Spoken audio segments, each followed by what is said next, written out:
കേരളത്തിലും പരാതിയുണ്ട്. കോൺഗ്രസ് മുൻ അധ്യക്ഷ സോണിയയ്ക്കും നിലവിലെ അധ്യക്ഷൻ മല്ലികാർജ്ജുൻ ഖാർഗെയ്ക്കുമെതിരെയാണ് പരാതി. സുപ്രീംകോടതി അഭിഭാഷകനായ കെ സേതുകുമാറാണ് അടൂർ പോലീസിൽ പരാതി നൽകിയത്.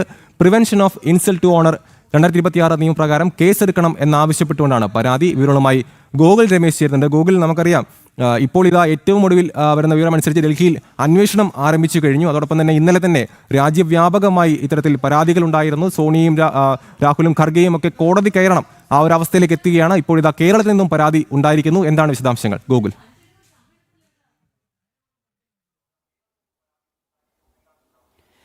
അമലെ, അതായത് കഴിഞ്ഞ ദിവസം സ്വാതന്ത്ര്യ സമര ദിവസം ഇത്തരത്തിൽ AICC ആസ്ഥാനത്ത് നടന്ന പരിപാടിയിൽ ഏത് രീതിയിലാണ് സോണിയാഗാന്ധിയും മല്ലികാർജ്ജുൻ ഖാർഗെയും ദേശീയ ഗീതമായിട്ടുള്ള വന്ദേമാതരത്തോട് അനാദരവ് പ്രകടിപ്പിച്ചത് എന്നുള്ള കാര്യം ഭാരതം മുഴുവൻ കണ്ടതാണ്. പ്രത്യേകിച്ച് വലിയ വാർത്താ പ്രാധാന്യമൊക്കെ ലഭിച്ച ഒരു പ്രവർത്തനമായിരുന്നു അവരുടെ ഭാഗത്തു നിന്നുണ്ടായത്. അത്രമാത്രം ഗുരുതരമായിട്ടുള്ള വീഴ്ചയാണ് ഈ കോൺഗ്രസിൻ്റെ മുതിർന്ന നേതാക്കളുടെ ഭാഗത്തു നിന്നുണ്ടായത്. അതിനെതിരെ വ്യാപകമായിട്ടുള്ള വിമർശനങ്ങളും പരാതികളുമൊക്കെ ഉയർന്നു വന്നുകൊണ്ടിരിക്കുകയാണ്. അതിൻ്റെ തുടർച്ചയെന്നോണമാണ് പത്തനംതിട്ടയിൽ നിന്നിപ്പോൾ ഒരു പരാതി ഔദ്യോഗികമായിട്ട് ഈ രണ്ട് നേതാക്കൾക്കും എതിരായിട്ട് ഇപ്പോൾ വന്നിരിക്കുന്നത്. സുപ്രീം കോടതി അഭിഭാഷകനായിട്ടുള്ള കെ സേതുകുമാറാണ് സോണിയയ്ക്കും അതോടൊപ്പം തന്നെ ഖാർഗെയ്ക്കും എതിരായിട്ടൊരു പരാതി അടൂർ പോലീസ് സ്റ്റേഷനിൽ നൽകിയിരിക്കുന്നത്. ഈ രണ്ട് നേതാക്കളും ദേശീയ ഗീതത്തെ ഗുരുതരമായിട്ടുള്ള രീതിയിൽ അപമാനിക്കുകയും അതിനെ തടസ്സപ്പെടുത്താനായിട്ട് ശ്രമിക്കുകയും ചെയ്തു എന്നുള്ളതാണ് ഈ പരാതിയിൽ ചൂണ്ടിക്കാട്ടിയിരിക്കുന്നത്. അതായത് ഈ പ്രിവെൻഷൻ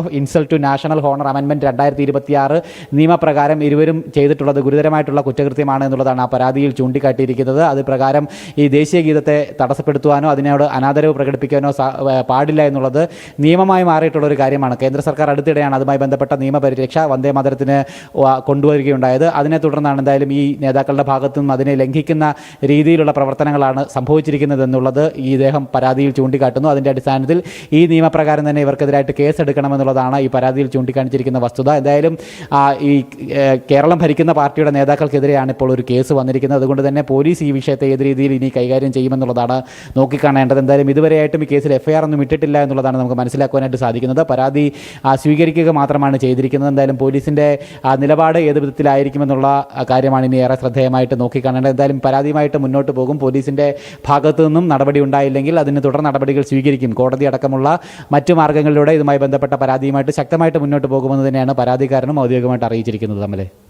വ്യക്തമാണ്. വന്ദേമാതരത്തെ അവഹേളിച്ച സംഭവത്തിൽ കോൺഗ്രസ് മുൻ അധ്യക്ഷ സോണിയയ്ക്കും നിലവിലെ അധ്യക്ഷൻ മല്ലികാർജ്ജുൻ ഖാർഗെയ്ക്കുമെതിരെ കേരളത്തിലും പരാതി വന്നിരിക്കുകയാണ്. പക്ഷേ ഗൂഗിൾ പറഞ്ഞതുപോലെ തന്നെ കോൺഗ്രസ് ഭരിക്കുന്ന കേരളത്തിൽ ഈ ഒരു പരാതിയിൽ എന്ത് നടപടി ഉണ്ടാകും എന്ന് തന്നെയാണ് ഇനി നോക്കിക്കാണേണ്ടത്. ഗൂഗിൾ രമേശാണ് പത്തനംതിട്ടയിൽ നിന്നും വിവരങ്ങൾ പങ്കുവച്ചത്.